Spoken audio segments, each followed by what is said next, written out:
Ang nakaraan, sinabi ni Hastia sa ating bida na may revelation siyang nakuha mula sa Divine Tree, na kailangan itong pumunta sa lugar kung saan naruroon si Alice.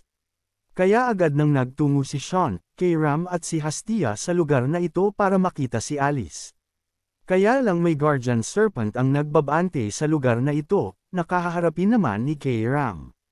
Pagpapatuloy, naririto tayo ngayon sa tinatawag na Goddess of Ruins, lugar kung saan naruroon ang si Marian, ang Diyos-Diyosan ng tubig.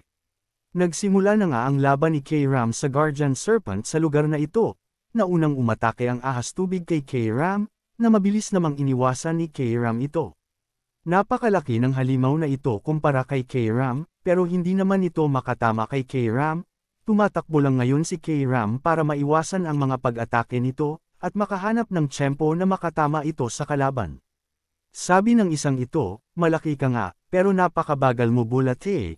Sabi nito na ganado talaga ngayon sa laban na kinahaharap niya ngayon. Agad na gumamit ng pamamaraan si K-Ram, sabi nito, Fog Sword, halo, tawag nit sa pag-atakeng pinakawalan niya, na para bang gumuhit ito ng pabilog na pag-atake sa kalaban, at sa laki nito hindi na nga niya nagawang ilagan pa ito. Tuwang-tuwa itong si K-Ram, sabi nito, bawas na ng isang buntot, sambit nito, na nakaisa na siya sa kalabang hindi magawang iwasan ang kanyang pag-atake. Hindi pa tapos ang babaeng galit, nagwawala na ito ngayon, muli na namang umatake, at inatake naman ito sa bunganga ang isang ito, na agad namang naputol ang ngipin nito, mabuti na lang nakailag siya, at ngipin lang na Dale, kung hindi katapusan na niya talaga. At nagpatuloy pang muli si K-Ram sa pag-atake nito, sunod-sunod, nagwawala, galit na galit, talagang niretrat niya ng hiwa ang napakalaking halimaw na ito, na hindi magawang umilag sa mga pag-atake ni K-Ram.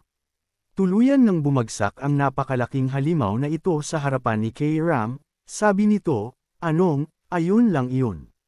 Tapos na, napakadali lang naman pala nito, sabi niya, na hindi man lang napagpawisan ang kanyang kili-kili. Ano ba naman iyan, napakawalang kwenta pala ng Guardian ng Ruins na ito, andali mo lang natalo, sabi nito sa Relic Serpent, sabi naman ng halimaw, ikaw. Ikaw ba ang demonic sword na si K-Ram? Tanong ng halimaw rito, muli pa itong nagsalita, huwag mong dudumihan ng Goddess Ruins, ikaw na erehe na nilalang, sabi nito kay K-Ram, nabuhay pa rin hanggang sa mga sandaling ito, na hindi siya tinapos ni K-Ram. Maya-maya naman ay lumapit ang ating bida sa halimaw na ito, sabay tapak sa nguso nito, at nagsabi, hoy! Ikaw Guardian, tawag nito sa halimaw. Pagpapatuloy pa ng ating bida, may nakita ka bang babaeng tao na pumasok sa lugar na ito? Tanong ng ating bida, si K-Ram naman nenes kay Sean, anong? Ako ang tumalo sa nilalang na iyan, huwag mong agawin sa akin ang biktima ko, sabi nito. Sinagot nito ang tanong ng ating bida, sabi nito, kahit na alam ko, wala akong obligasyon na sagutin ang mga katanungan mo, matapang na sagot nito sa ating bida. Dahil doon, nap-icon si Sean, at pinagsisipasipa nito ang nguso ng halimaw na ito, na agad namang naluha at nasaktan ang isang ito sa ginawa ng ating bida, hindi tumigil si Sean hanggat hindi sumasagot ito ng tama sa ating bida. Tama na, oo. May isang taong ang dumaan rito kamakailan, sagot nito sa ating bida, sabi naman ni Sean, hindi sana nauwi sa ganito kung sumagot ka lang kaagad sa tanong ko, bakit siya pumunta rito? Tanong ng ating bida, hindi mo ako, hindi na natuloy ang pangahas na sagot nito kay Sean, iyon ay dahil nilabas na ng ating bida ang kanyang sandata, tanda na gagawing kikiam ang isang ito, kaya sinabi na lamang niya, hindi ko alam, totoo. Hindi ko alam kung bakit siya pumunta rito, sagot nito. Si Hastia naman nagulat sa kanyang nakita, sabi nito, ibang klase, napakalayo ng lakas nila sa isa't isa, ganun lang niya kawawin ang Relic Serpent ng walang kahirap-hirap. Pagtataka nito, na talagang sobrang lakas ng ating bida. Talagang nakakamangha si Mr. Sean, sabi ni Hastia habang nakatingin sa ating bida. Sabi naman ni Sean, hoy ikaw, alam kong hindi ka papatay, tumayo ka dyan, at tiisin mo ang lahat ng gagawin ko sa iyo, sabi nito, na tuluyan nang nawalan ng malay ang isang ito.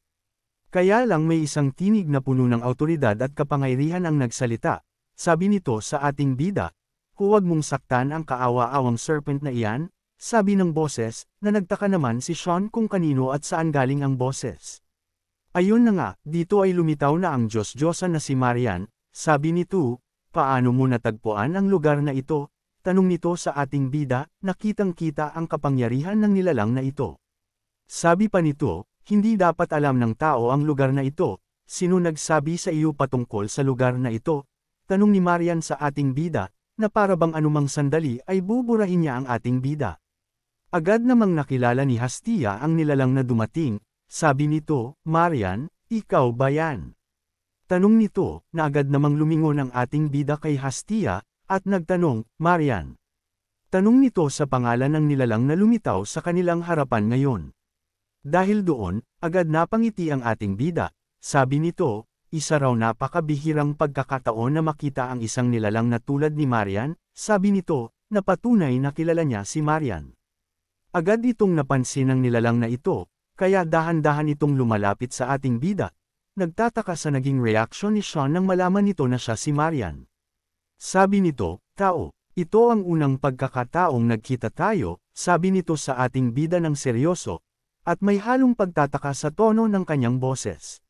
Dagdag pa ng isang ito, ngayon lang kita nakita, pero bakit para sa iyo ay matagal mo na akong kilala? Tanong nito sa ating bida na may pagtataka, kilala mo ba ako?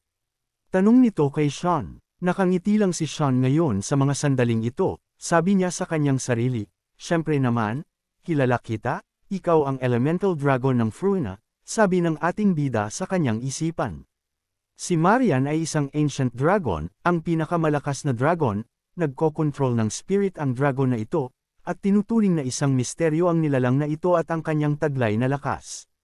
Sa nakaraang buhay ng ating bida, nagkaroon ito ng pagkakataon na makaharap ang makapangyarihang nilalang na ito, noong siya ay pumunta ng Fruina para hanapin ang The Monk Sword na si K-Ram, kaya lang pinalayas lang siya ni Marian. Sabi ni Marian sa ating bida noon, umalis ka na, bumalik ka sa pinanggalingan mo. Ang hinahanap mo ay wala sa lugar na ito, sabi nito sa ating bida. S.I. Sean ay lamig na lamig at hingal na hingal sa mga sandaling ito, at kita niya na alam ni Marian na talagang wala ang artifact na si K-Ram sa lugar na ito. Nasa harapan na ng ating bida ang napakalakas at makasaysayang nilalang na ito, at hindi niya inaasahan na makikita niya muli ito sa lugar na ito. Long time no see Hastia. Pagbati ni Marian kay Hastia. Hello Marian, tugon naman ni Hastia. Habang nagsisalita si Marian, ang sandata ng ating bida na si K-Ram ay nagre-react sa mga sandaling ito, na para bang nagwawala ito ngayon. Agad napansin ni Sean ang kakaibang paggalaw ni K-Ram ngayon, hindi mapakali, kaya napatanong ito, K-Ram. Anong problema? Tanong nito na nagtataka.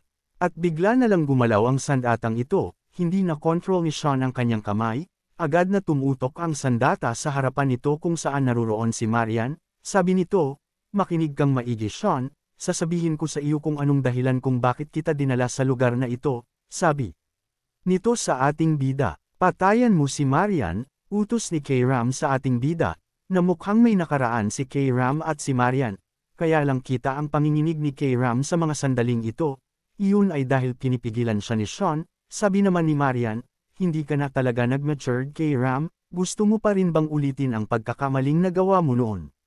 Tanong ni Marian, na mukhang konektado ata ang pagkamatay ng dating owner ni K-Ram kay Marian.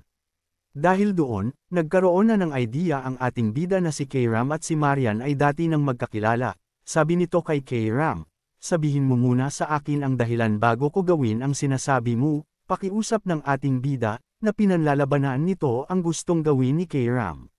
Sabi naman nitong si Marian, hindi siya makikinig sa iyo, sabi nito, na agad itinaas ni Marian ang kanyang kamay para pigilan si K-Ram, sabi nito, ako na bahala, pakakalmahin ko ang isang iyan, sabi nito. Agad na ikinumpas ni Marian ang kanyang kanang kamay, na may anyo ng naka-peace sign, paibaba, na parabang pinapatulog nito si K-Ram.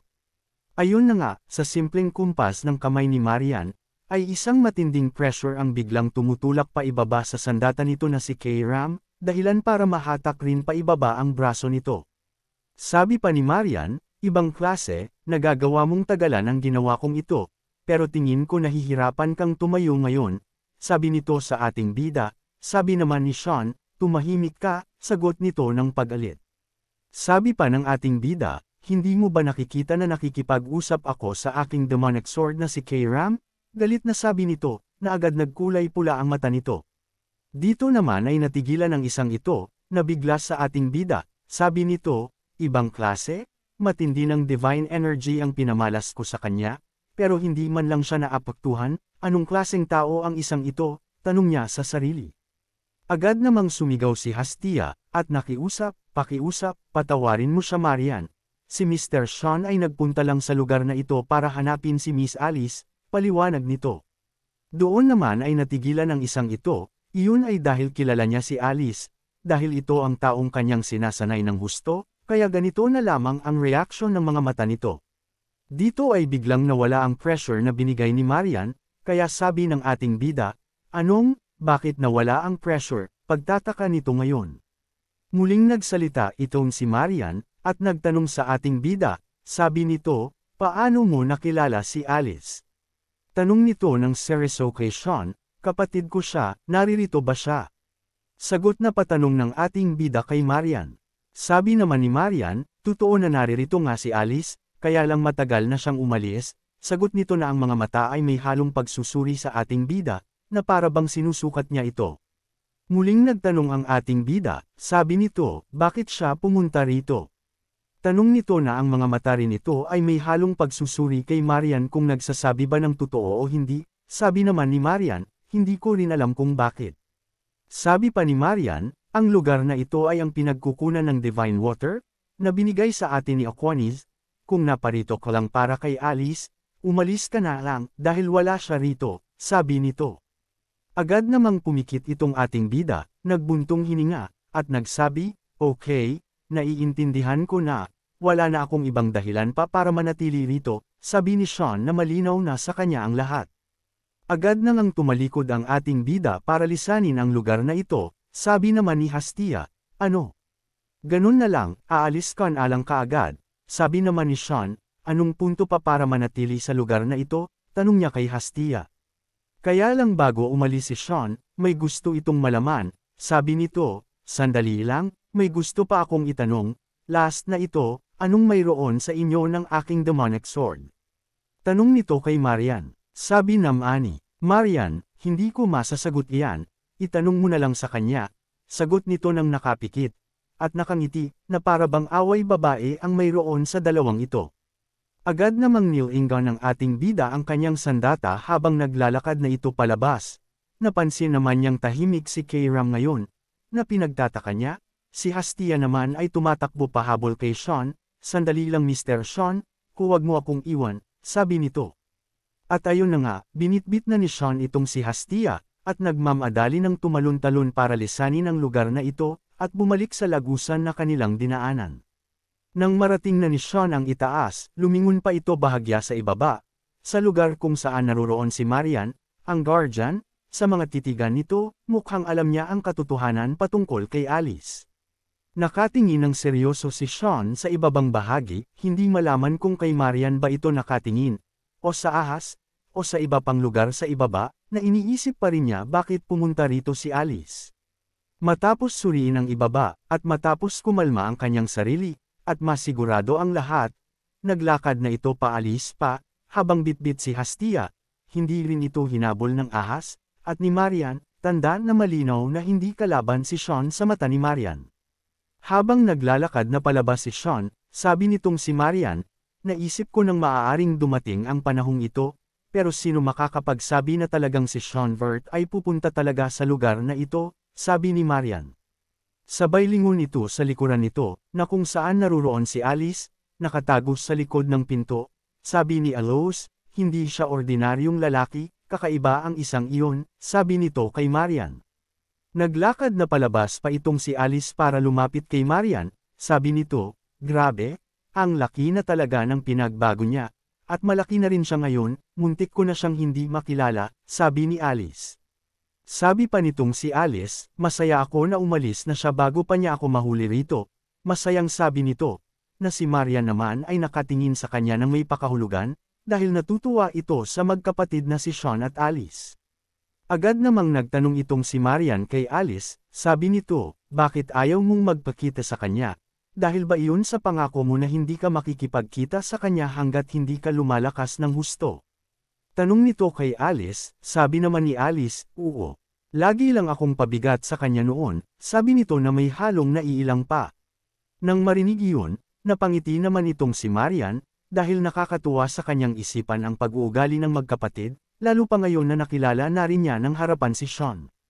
Sabi ni Marian, sayang, pero nasira muna ang pangako mong iyan, sabi nito kay Alice, na agad namang nahinto ang dalagang ito. Nagtataka kung paano nasira ang kanyang pangako, gayong hindi pa siya nakikipagkita sa kanyang kapatid. Sabi nito, patawad, ano iyon? Tanong nito, agad na tumingin sa itaas itong si Marian, nakangiti, at nagsabi, ang kapatid mong iyon. Sa palagay ko naintindihan niya kung bakit ayaw mo munang makipagkita sa kanya ngayon, kaya umalis na siya, sabi nito. Dagdag pa ni Marian, malakas ang kutob ko, na kayong dalawa ay nalalapit ng magkita sa hinaharap. Sabi nito kay Alice, na ang ating bida ngayon ay naglalakad ng nakangiti, dahil magaan na rin ang loob niya, na alam niyang ligtas at buhay ang kanyang ate, at nasa piling pa ng isang malakas na nilalang. Ano kayang kwento sa likod ni Kayram at ni Marian, bakit gano'n na lang kaya ang galit ni Kayram kay Marian? Abangan! Kung nagustuhan po ninyo ang aking recap, huwag sana ninyong kalimutan ang mag-like o mag-comment. Maraming salamat.